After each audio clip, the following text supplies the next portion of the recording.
मानव जन्म जन्म निरर्थक करू नका, मीठ तुम्ही या पुण्यभूमीचे,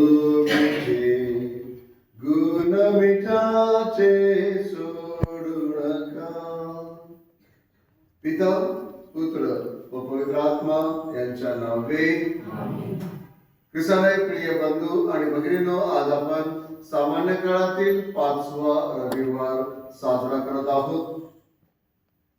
आणि आज या 5व्या रविवारी प्रभू येशू ख्रिस्त अगदी सुंदररित्या स्वर्गाचं राज्य कसं आहे आणि स्वर्गाच्या राज्यामधील लोकांनी कसं जीवन जगावं हे आपल्याला सांगितलं जात आहे. आपल्याला परमेश्वर 2 उपमा देत आहे की तुम्ही जगाचे मीठ आहात, तुम्ही जगाचा प्रकाश आहात.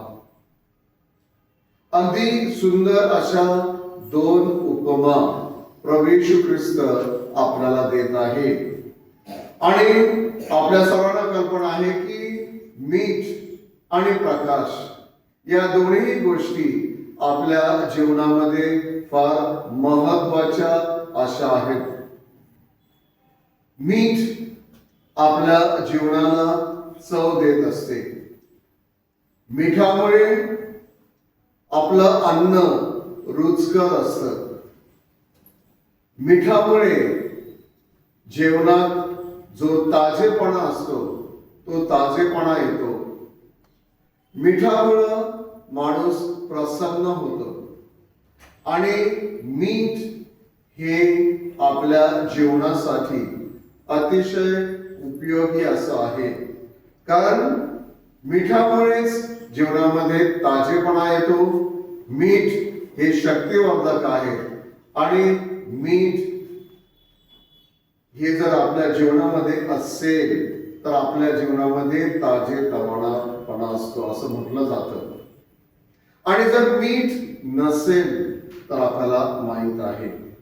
म्हणजे प्रभू येशू ख्रिस्त आपल्या जीवनातील अगदी महत्वाची अशी उपमा आपल्याला देत आहे की तुम्ही जगाचे मीठ आहात. तुम्ही स्वयंपाक करत असताना किंवा आपण जेव्हा अन्न तयार करतो तेव्हा कितीही माल मसाला वापरला, कितीही चांगल्या प्रकारचे मसाले वापरले, तेल टाका, तूप टाका, घोळा, काही करा, भाजा, परंतु जर त्यामध्ये मीठ नसेल तर आपल्याला माहित आहे काहीच फायदा नाही. किती तुम्ही मसाला आणा, किती तेल टाका, तूप टाका, काही करा, कसाही करा, परंतु जर मीठ जर आपण टाकलं नाही तर आपल्याला माहित आहे ते अन्न बेचव होतं. आणि जर मीठ जास्त झालं तर काय होतं? मीठ जास्त झालं तर पटकन आपण काय म्हणतो? खारट झालं, नाही का? मीठ नसेल तर जेवण कसं असतं? पानसट असतं, फिक्कं नाही. फिक्का आहे, पण फिक्क्यापेक्षा जर तो शब्द वापरला तर आपल्याला समजतं, नाही का अर्थ काय त्याचा. म्हणजे बेचव होतं जेवण, बेचव होतं. जर मीठ जर कमी असेल तर जेवण बेचव होतं. आणि मीठ जर जास्त असेल तर खारटपणा असतो. आणि मग आपल्याला खारटपणा जास्त झाल्यामुळे सुद्धा आपण कुरकुर करतो. म्हणजे बघा ना, प्रभू येशू ख्रिस्ताने किती व्यवस्थित उपमा निवडलेली आहे की तुम्ही जगाचे मीठ आहात. जर तुम्ही मिठासारखे वागलात तर तुम्ही लोकांना चांगलं जीवन देणार. तुमचं जीवन सुद्धा चांगलं होईल. तुम्ही अगदी चवदार असे असणार, प्रत्येकाला हवे असणार. जीवनामध्ये जर अशा प्रकारचं जीवन जर तुम्ही जगलं तर प्रत्येकाला हवंसं वाटणार. परंतु त्यात खारटपणा आला तर मग माहित आहे आपल्याला काय होतं. दुसरी उपमा प्रभू येशू ख्रिस्ताने आपल्याला दिलेली आहे की तुम्ही जगाचा प्रकाश आहात. मी प्रकाश आहे. प्रभू येशू ख्रिस्त म्हणतो मी प्रकाश आहे, आणि फक्त मीच नाही तर तुम्हीही जगाचा प्रकाश आहात. आणि मग आपल्याला माहित आहे की प्रकाश काय करतो? अंधकार दूर करतो, आपल्याला प्रकाशामध्ये आणतो. म्हणजे जे आपल्याला दिसत नाही किंवा जे चांगलं आहे ते आपल्याला दिसायला लागतं. आणि म्हणून प्रभू येशू ख्रिस्त म्हणतो की तुम्ही तसे आहात, मी प्रकाश आहे, माझ्यासारखे तुम्ही आहात, परंतु तुम्ही अंधारामध्ये का जाता? जर तुम्ही चांगलं जीवन जगलं नाही तर मग तुमचं जीवन अंधारमय होतं. म्हणजे तुम्ही माझ्यासारखं मग जीवन जगत नाही. तुम्ही माझे शिष्य आहात, मी तुम्हाला माझ्या प्रतिमेप्रमाणे निर्माण केलेला आहे, आणि मग माझी प्रतिमा तुम्ही का डागवता?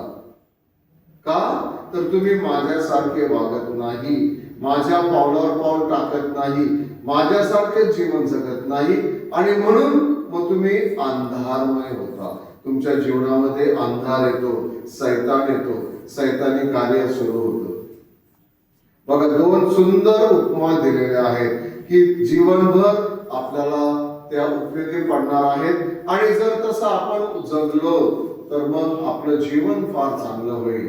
की मीठ आपल्याला जीवनामध्ये जेवणामध्ये चव देत असतं, आणि जर मिठासारखं जर आपण शुभ्र असलो, मिठासारखं जर आपण चव देणारे असलो तर मग आपल्या जीवनामध्ये फिक्केपणा येणार नाही, पानसटपणा येणार नाही, ते जीवन आपल्याला रुचकरच लागेल.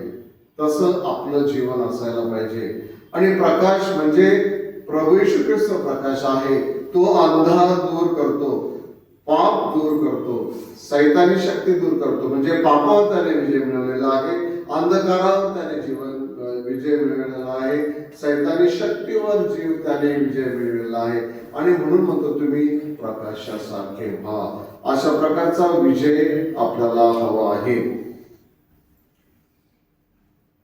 एकदा रोहन नावाचा मुलगा होता, आणि तो दररोज न चुकता कॅटेकिझमला जायचा. सिस्टर्स धर्म शिक्षण घ्यायचे, कॅटेकिझम घेत आहेत, ठीक आपल्याकडे घेतात तसे. आता एके दिवशी कॅटेकिझमच्या त्या क्लासामध्ये सिस्टरांनी 12 शिष्यांविषयी शिकवलं त्या रविवारी. आणि रोहनला माहित होतं की कॅटेकिझमचा क्लास संपल्यानंतर दर रविवारी घरी गेलं तर आई मला विचारते की आज सिस्टरांनी काय शिकवलं तुला, आणि मग मला सांगायला लागतं की सिस्टरांनी काय शिकवलं. आता त्या रविवारी सिस्टरांनी 12 शिष्यांविषयी शिकवलं त्या मुलांना. इंग्रजीमध्ये तास घेत होते, आणि त्यांनी सांगितलं की द डिसायपल्स ऑफ क्राइस्ट म्हणजे काय? येशू ख्रिस्ताचे शिष्य. डिसायपल्स म्हणजे येशू ख्रिस्ताचे शिष्य, द डिसायपल्स ऑफ क्राइस्ट. आणि खूप सुंदररित्या सिस्टरांनी त्या मुलांना समजावून सांगितलं. आता पहिल्यांदाच हा शब्द रोहनने ऐकला होता, डिसायपल्स, परंतु त्याला पण तो समजला की डिसायपल्स ऑफ क्राइस्ट म्हणजे तुम्ही येशू ख्रिस्ताचे शिष्य आहात. येशू ख्रिस्ताला 12 शिष्य होते. 12 शिष्य हे येशू ख्रिस्ताचे शिष्य आहेत. ते खूप त्याच्या जवळते होते, खूप आवडते होते, येशू ख्रिस्तासारखेच होते. त्यांनी सुद्धा येशू ख्रिस्ताच्या पावलावर पाऊल टाकलं आणि जीवन जगलं. असं सगळं काही शिष्यांनी सांगितलं, आणि सर्व मुलांना हे समजलं, आणि रोहनला सुद्धा समजलं. मग घरी जाऊपर्यंत तो म्हणत होता डिसायपल्स ऑफ क्राइस्ट, डिसायपल्स ऑफ क्राइस्ट. आणि जेव्हा तो घरी गेला त्याला वाटत होता, आईने विचारलं की पटकन सांगेल काय, आज सिस्टरने सांगितलं आम्हाला द डिसायपल्स ऑफ क्राइस्ट. अगदी आनंदात तो घरी गेला, आणि घरी गेला आई थांबलीच होती की आज रोहन काय शिकला. मग कॅटेकिझम क्लासमध्ये, धर्म शिक्षणाच्या क्लासमध्ये काय शिकला. मग रोहनला विचारलं आईने पटकन, अरे बाळा आज काय शिकवलं सिस्टरने.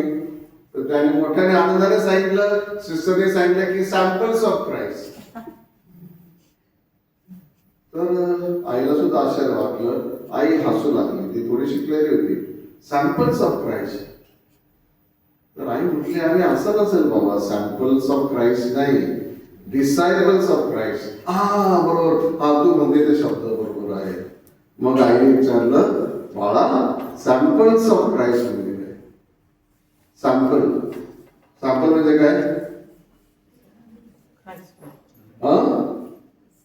सॅम्पल कुठे घेतो आपण? सॅम्पल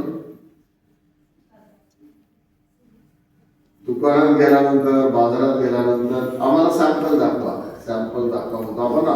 म्हणजे काय? नमुना. तर डिसायपल्स ऑफ क्राइस्ट आहे तो काय म्हटला? सॅम्पल्स ऑफ क्राइस्ट, ख्रिस्ताचे नमुने. म्हणजे त्याचा एक अर्थ बरोबर होता की डिसायपल म्हणजे येशू ख्रिस्ताचा शिष्य किंवा अनुयायी, ख्रिस्तासारखे. पण तो डिसायपल हा शब्द विसरला आणि तो म्हटला सॅम्पल ऑफ क्राइस्ट. प्रिय बंधू आणि भगिनींनो, आपण सुद्धा डिसायपल्स ऑफ क्राइस्ट तर आहोत, पण जर रोहनच्या शब्दात म्हटलं तर सॅम्पल्स ऑफ क्राइस्ट आहे. प्रत्येक जण सॅम्पल आहे. आज आपण लोकांना दाखवू शकतो का मी मीठ आहे, प्रकाश आहे, सॅम्पल आहे.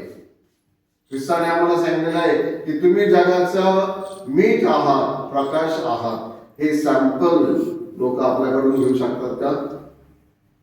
आज आपल्याला याच्यावर विचार आणि मनन करायचं आहे. आपण पण सॅम्पल आहोत.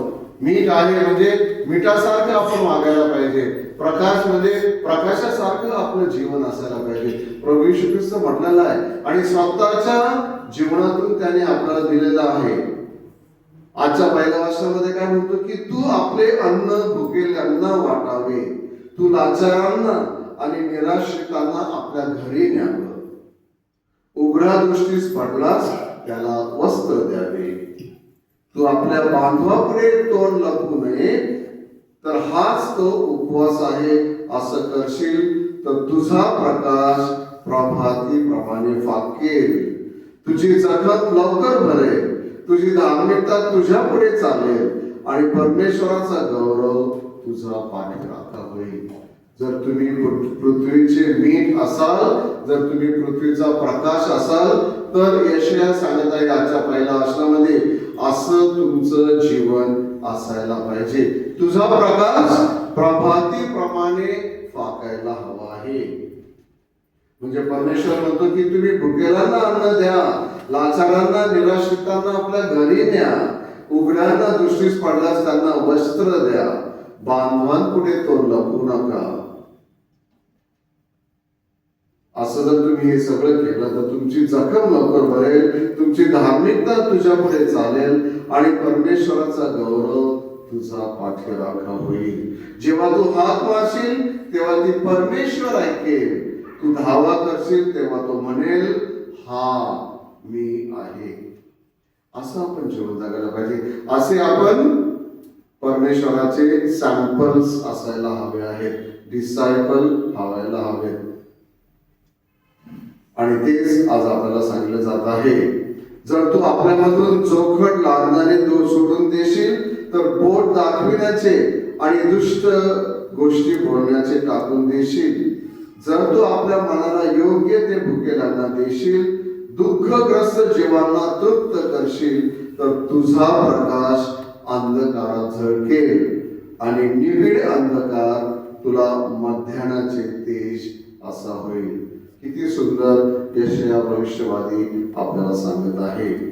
आणि आपल्या शुभवर्तमानामध्ये तर सांगितलेलंच आहे. प्रभू म्हणतो की तुम्ही जगाचा प्रकाश आहात, तुम्ही जगाचे मीठ आहात. जर मिठाचा खारटपणा गेला तर तो खारटपणा त्याला कशाने आणता येईल? त्याला आणता येणार नाही. पुढे ते बाहेर फेकले जाऊन माणसांच्या पायाखाली ठेवले जाण्यापलीकडे त्याचा कसलाच उपयोग होणार नाही. तुम्ही जगाचा प्रकाश आहात. डोंगरावर बसलेले नगर लपू शकत नाही. दिवा लावून मापाखाली ठेवत नसतात, तर तो दिवथणीवर ठेवतात, म्हणजे तो घरातल्या सर्वांना प्रकाश देतो. आणि त्याप्रमाणे तुमचा प्रकाश लोकांसमोर पडू द्या, असं आज आपल्याला सांगितलं जात आहे. म्हणजे आपली सत्कर्मे आपण करायचे आहेत, चांगले जीवन जगायचं आहे आणि आपले सत्कर्मे पाहून स्वर्गातील पित्याचा गौरव होईल. आणि गौरव केला जाईल. प्रिय बंधू आणि भगिनींनो, आज यावर मनन करत असताना, चिंतन करत असताना परमेश्वराचे आपण विशेष आभार मानूया आणि अशा प्रकारचं जीवन जगण्यासाठी त्याने आपल्याला शक्ती, सामर्थ्य, कृपा द्यावी म्हणून प्रार्थना करूया. आमेन.